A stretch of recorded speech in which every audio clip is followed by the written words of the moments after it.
एक 9वीं क्लास में पढ़ने वाली लड़की अपनी माँ और अपनी मामी और अपने मामा के साथ मेहंदीपुर बालाजी जाती है, जो वहाँ पर मंदिर बना हुआ है। वहाँ पर मंदिर में दर्शन करने के बाद जब ये लड़की घर पर आती है तो दोस्तों अब इसके साथ अजीब अजीब सी घटनाएं होने लगती हैं।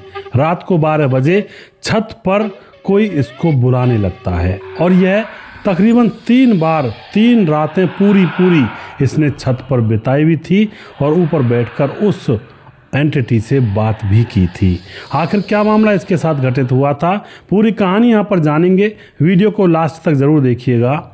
नमस्कार, मैं हूँ सुदेश कुमार और तिरछी बात हॉरर चैनल में आपका स्वागत है। दोस्तों, यह घटना जो है घटित होती है उत्तर प्रदेश के अमेठी के अंदर जगदीशपुर गांव पड़ता है, जहां की रहने वाली एक लड़की जिसका नाम होता है आराध्या। दोस्तों, आराध्या ने हमें कहानी लिखकर भेजी है और यह कहानी 2012 के अंदर घटित हुई थी आराध्या के साथ। उस समय आराध्या 9 साल की थी और फिलहाल इन्होंने अपनी कहानी लिख करके मेल मुझे किया है और कहा है भैया मेरी ये बात ज़रूर बताना वीडियो के अंदर। तो ऐसा तो सभी लोग कहते हैं भैया मेरी बताना, लेकिन इस कहानी में थोड़ा सा मुझे लगा कि चलो लड़की की कहानी मैं बता देता हूँ। इसमें थोड़ा मुझे लग रहा है कि दम होगा शायद थोड़ा बहुत, और बाद में आप लोग बताइएगा कि ऐसा क्या किसी के साथ हो सकता है या नहीं हो सकता है। तो दोस्तों, आराध्या नाम की लड़की जिसकी उम्र होती है 9 साल, 2012 की यह घटना है। 2012 में अपने मम्मी पापा के साथ अपने घर पर यह रहा करती थी। मम्मी पापा की इकलौती है औलाद है और इसकी स्कूल की छुट्टियां पड़ी हुई थी, गर्मियों के दिन थे। पिता की भी छुट्टियां पड़ी हुई थी, वह भी किसी कंपनी में जॉब करते। तो छुट्टियों में सारे लोग घर पर आनंद ले रहे थे, छुट्टियों का मज़ा ले रहे थे, घूमने की प्लानिंग कर रहे थे इधर उधर। तभी क्या होता है, एक दिन रात को 12 बजे हुए थे, सभी लोग अपना टीवी वगैरह देख करके सोने ही वाले थे। तभी इस लड़की की माँ के पास फ़ोन आता है, इस लड़की की मामी और मामा का। वो फ़ोन पर जब बातें करते हैं तो इसकी माँ से कहते हैं कि आपको चलना है, कल हम मेहंदीपुर बालाजी जाएंगे, सुबह होते ही ट्रेन पकड़ेंगे।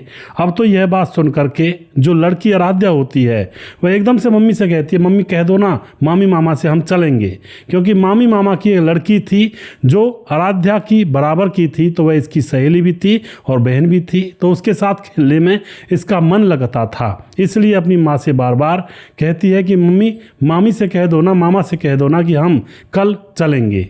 तो उसके बाद दोस्तों जो इसकी मम्मी होती है वो अपनी, तो इस लड़की की जो माँ होती है अपने भैया भाभी से कह देती है कि हम सुबह बताएंगे तुम लोगों को, मैं अपने पति से बात कर लेती हूँ। और उसके बाद अपने पति से इस आराध्या की माँ बात करती है। तो जो आराध्या का पिता होता है वह मना कर देता है, कहता है कि मुझे घर के और बहुत सारे काम हैं, छुट्टियाँ पड़ी हुई हैं, तो मैं अपने सारे कामों को निपटाऊंगा, तुम लोग चले जाओ, घर की ही तो बात है, कोई दिक्कत नहीं है। अब उसके बाद सुबह सुबह तैयार हो जाते हैं जो आराध्या होती है वह और उसकी मम्मी। तैयार होने के बाद यह आपस में मिलते हैं और फिर एक ट्रेन पकड़ी जाती है। ट्रेन से सीधा यह बालाजी पहुंच जाते हैं। वहां जाने के बाद एक स्टॉप पहले रुकना पड़ता है, तो वहां से एक बस पकड़ी जाती है और बस के द्वारा यह बालाजी के पास एक मंदिर में जाकर के ठहर जाते हैं। ये बालाजी के पास एक होटल में जाकर ठहर जाते हैं जहां पर एक रूम बुक किया जाता है। अब होटल में ठहरने के बाद दोस्तों वहां पर ये रुक जाते हैं और फिर यह प्लानिंग करते हैं कि देखो बालाजी तो हम कल चलेंगे, पहले चलो यहाँ पर कुछ घूम कर आते हैं। और उसके बाद वह घूमने के लिए चले जाते हैं, चोटी वाले मंदिर पर चले जाते हैं। उसके बाद वहाँ से आने के बाद ऊँट की सवारी करते हैं, क्योंकि राजस्थान के अंदर यह मंदिर है तो लोग वहाँ पर ऊँट की सवारी करते हैं, ऐसा शौक है वहाँ पर। और उसके बाद दोस्तों ये आराम से सो जाते हैं, क्योंकि अगले दिन इनको बालाजी में जाना था, बालाजी मंदिर के पास, बालाजी मंदिर के अंदर दूसरा दिन होता है। तो दूसरे दिन ये सभी लोग उठ करके बालाजी मंदिर पहुँच जाते हैं और ये पहले तो यही सोच रहे थे कि हम जल्दी चलेंगे, भीड़ कम मिलेगी, लेकिन ये खूब जल्दी जाते हैं, लेकिन फिर भी वहाँ पर भीड़ इनको काफ़ी मिलती है। और उसके बाद वहाँ जाकर राम दरबार लगता है, तो राम दरबार में घर वालों ने दोनों बेटियों से चावल प्रसाद वहाँ पर चढ़वाया होता है। दोनों बेटियाँ कौन, एक आराध्या और एक आराध्या के मामा की लड़की। जैसे ये चावल प्रसाद वहाँ पर चढ़ा करके वापस लौट रहे होते हैं तो एकदम से आराध्या के पीछे से आवाज़ आती है कि आराध्या, मतलब जैसे आराध्या वापस लौटने लगती है तो आराध्या के पीछे से आवाज़ आती है कि आराध्या तुम वापस आ जाओ। और मैं तुम्हारे साथ चलूंगी। और एकदम से एक चुड़ैल जैसी दिखने वाली औरत आराध्या के कंधे पर हाथ रख लेती है और उसके हाथ को पकड़ लेती है और कहती है कि आराध्या तुम मेरे साथ चलो। आराध्या जैसी मुड़कर देखती है तो वह चुड़ैल की जैसी औरत जिसने बाल फैलाए हुए थे, एकदम उसको देख करके आराध्या डर जाती है। दरअसल वह चुड़ैल के जैसी औरत दोस्तों वो थी जो बहुत सारे लोग वहाँ पर अपना भूत वगैरह उतरवाने के लिए जाते हैं। भगत जी उनको अपने सामने बिठा लिया करते हैं और बाल खुलवा देते हैं तो उनके भूत वगैरह उतारते हैं।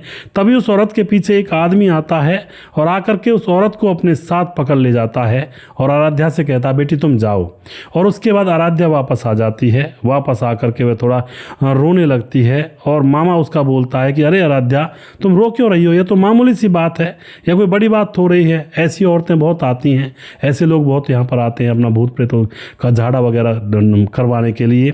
अब जो आराध्या होती है वह रात भर सोती नहीं है, रात भर सोचती रहती है होटल के कमरे में और रात भर नहीं सोई तो उसकी आंखें भर जाती हैं सुबह तक। लेकिन अब क्या करें, सुबह दूसरे दिन वह अपने गांव की तरफ लौटने लगते हैं और शाम तक वह गांव आ जाते हैं। गांव आने के बाद आराध्या अपने पापा को बताती है कि पापा एक औरत ने मुझे पकड़ लिया था और वह मुझे अपने साथ ले जा रही थी, मुझे वो अजीब सी लग रही थी, मुझे अब भी वो अपनी आंखों के सामने वो दृश्य नज़र आ रहा है। लेकिन दोस्तों पापा भी ये कहता है कुछ नहीं बेटी, ऐसा वहाँ पर होता है, बहुत सारे लोग आते हैं, किसी का मानसिक संतुलन खराब होगा, उसने पकड़ लिया होगा तुम्हें। अब उसके बाद बात आई गई हो जाती है तो शाम को सोने का जो प्रोग्राम होता है वो होता है। सभी घर वाले खाना खाकर सो जाते हैं। अब सोने के बाद आधी रात गुजर जाती है और आधी रात में अब जो माता पिता होते हैं उनको ऐसा लगता है कि छत पर कोई कूद रहा है। अजीब अजीब सी आवाज़ें, धम धम की आवाज़ें छत पर उनको सुनाई देती है। तो एकदम से माता पिता उठते हैं और उठ कर के वे ऊपर जाते हैं सीढ़ियों से चुपके चुपके कि छत पर आखिर कौन है, कौन कूद रहा है। और जैसे ही वे छत पर पहुंचते हैं तो वहाँ पर देखते हैं कि उनकी बेटी आराध्या छत पर दौड़ रही है, इधर से उधर, उधर से इधर और मुंह ऊपर किया हुआ है। अब तो एकदम से माँ बाप अपनी बेटी को पकड़ लेते हैं, पकड़कर नीचे उतार कर लाते हैं। नीचे ला करके फिर इसको सुला देते हैं। इसको होश नहीं था, पता नहीं क्या बड़बड़ाई जा रही थी। ऊपर आसमान की तरफ देख कर वह दौड़ लगा रही थी छत पर। अब बेटी को नीचे ला कर ये सुला देते हैं। उसके बाद सुबह हो जाती है। सुबह ये माँ बाप पूछते हैं कि तू ऊपर क्यों गई थी। अब बेटी को कुछ पता नहीं था कि ऊपर क्यों गई थी। बार बार कहती है पापा मैं ऊपर गई थी कोई। तो पिता कहता है हाँ बेटी तू ऊपर गई थी, हम तुझे उतार कर लाए थे। अब जो आराध्या होती है वो सोच में पड़ जाती है कि मैं तो ऊपर गई नहीं थी, फिर ये घर वाले क्यों कह रहे हैं। अब उसके बाद दोस्तों आराध्या को बुखार आ जाता है। बुखार उसका बहुत जोरों का था तो घर वाले उसको दवाई गोली दे देते हैं और उससे कह देते हैं तू आराम कर ले। शाम फिर हो जाती है, फिर से शाम होती है तो फिर से सारे लोग सोने लगते हैं और फिर दोस्तों रात होती है। तो अब रात को छत पर फिर से आराध्या चढ़ जाती है और गोल गोल घूमने लगती है छत पर और ऊपर आसमान की तरफ वह देखने लगती है। माँ बाप को फिर से छत से आवाज़ें धमधम की सुनाई देती हैं तो माँ बाप फिर से जगते हैं कि ये लड़की फिर पहुँच गई और ये ऊपर जाकर उस लड़की को फिर से नीचे ले जाते हैं। लड़की होश में आती है सुबह तो फिर पूछते हैं तू क्यों गई थी। लड़की फिर यही कहती है बाबा मुझे नहीं पता मैं क्यों गई थी ऊपर। और उसके बाद दोस्तों यहाँ पर क्या होता है, दूसरा दिन जैसे होता है दूसरे दिन भी इसको बहुत तेज़ बुखार आ जाता है। अब यहाँ पर क्या होता है, बुखार जैसे इसको फिर से आ जाता है। फिर जो माँ बाबा होते हैं फिर से इसको दवाई वगैरह देने लगते हैं और माँ बाबा कहते हैं कि बेटी तुझे वहम हो गया होगा, क्योंकि वह कहती है कि मुझे ऊपर कोई बुलाता है, ऐसा लगता है सपने में, वैसे मुझे पता नहीं कि मैं ऊपर गई क्यों। अब जो वह लड़की होती है अब वह दोपहर में जब बुखार आया था तो अपने पापा को बुलाती है अपने पास और पापा से कहती है पापा वो वाली जो औरत थी ना जिसने मुझे बालाजी में पकड़ा था वो मुझे बुलाती है, अभी अभी यहीं पर बैठी हुई बुला रही थी, इस अलमारी के ऊपर बैठी हुई और कह रही थी कि आजा मेरे साथ खेल ले और चल खेलेंगे, चल मेरे साथ, चल बालाजी चलते हैं, ऐसे ऐसे बोल रही थी। अब जो पापा होता है वह समझता है कि यार इसको बुखार आ गया है, बुखार की वजह से इसका दिमाग खराब हो रहा है। वह कहता है बेटी ये सब ऐसे ही है, बस तुझे ऐसे ही लग रहा है, ये तुम्हारा भ्रम है और वहम है तुम्हारा, चुपचाप सो जा, दवाई दी है और अभी थोड़ी देर में बुखार उतर जाएगा। अब यहाँ पर यह बात भी खत्म हो चुकी थी, बुखार उतर जाता है और शाम को दोस्तों अब क्या होता है, फिर से रात होती है और आज तीसरी रात फिर से वह लड़की छत पर चढ़ जाती है और अब की बार तो वह छत की मुंडेर पर खड़ी हुई आसमान की तरफ और दूसरी तरफ जिधर गहराई होती है घर की उधर देख रही थी टकटकी लगा करके। फिर माँ बाप को पता लग जाता है। माँ बाप ऊपर जाते हैं और यह छत की मुंडेर से कूदने ही वाली थी। इसको तुरंत माँ बाप पकड़ लेते हैं और इसको पकड़ के अपने साथ नीचे लाते हैं। तो इसका तन बदन बुखार से तप रहा था और उसके बाद सीधा माँ बाप रात को ही इसको हॉस्पिटल ले जाते हैं। वहाँ पर इसको थोड़ा होश आता है तो ये पूछते हैं तुम फिर गई थी ऊपर? तो क्यों गई थी ऊपर? तो वह लड़की बताती है कि मम्मी पापा ऊपर वह औरत थी, वह मुझे बुला कर ले गई थी और मैं जब मुंडेर पर खड़ी हुई थी तो वह औरत कह रही थी आजा, नीचे कूद जा, मैं तुम्हें पकड़ लूँगी और चिंता मत कर, मैं तुझे गोद में ले लूँगी, तो कूद जा बस। लेकिन मैं बार बार उससे यही कह रही थी कहीं लग जाएगी मुझे, लेकिन वह बार बार यही कह रही थी नहीं लगेगी, मैं हूँ, मैं पकड़ लूँगी ना तुम्हें, आजा चल बालाजी मंदिर चलते हैं और वहीं पर खेलेंगे कूदेंगे, वहीं पर रहेंगे। इस तरह की बातें वह हॉस्पिटल में अपने मम्मी पापा को बताती है। तो मम्मी पापा पूरी तरह से परेशान और फिर घर आकर के अब जो नानी होती है इस लड़की की उसको फ़ोन करके बताते हैं। तो नानी एकदम से बताती है कि अरे हाँ,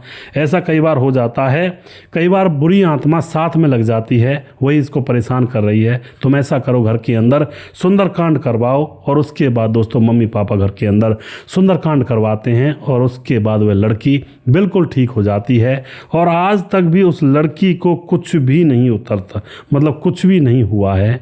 तो अब यहाँ पर दोस्तों क्या कहा जाएगा? यहाँ पर यही कहा जाएगा कि भाई जहाँ पर जिन जगहों पर भूत वगैरह उतारे जाते हैं उन जगहों पर थोड़ा सा साए वगैरह घूमते हैं, ऐसा लोग कहते हैं, मैं नहीं कहता, लोग कहते हैं। तो ऐसी जगहों पर थोड़ा सा बचकर रहना चाहिए। तो ये कहानी थी आराध्या की। 2012 में वह मेहंदीपुर बालाजी गई थी और जब वहाँ से लौट कर आई थी तो उसके साथ ऐसा कांड हो गया था और इन्होंने ये कहानी हमें लिख कर भेजी है। अब आप बता सकते हैं कमेंट बॉक्स में क्या ऐसा हो सकता है या नहीं हो सकता है। दोस्तों अगला वीडियो बहुत जल्दी फिर से लेकर आऊँगा जो कि हॉरर स्टोरी होगा हमारे हॉरर तिरछी बात हॉरर चैनल के ऊपर। आप इस चैनल को सब्सक्राइब और इसको फॉलो ज़रूर किया करें। और वीडियो के लास्ट में नाम मैं थोड़ा बाद में लूँगा जब वीडियोज़ वगैरह अच्छी तरह से चलने लगेंगे, तो अभी मैं लोगों के नाम ले नहीं पा रहा हूँ इस वीडियो के अंदर, हॉरर स्टोरी के अंदर। अगला वीडियो बहुत जल्दी फिर से लेकर आऊँगा, तब तक आप खुश रहें, सावधान रहें। जय हिंद, जय भारत।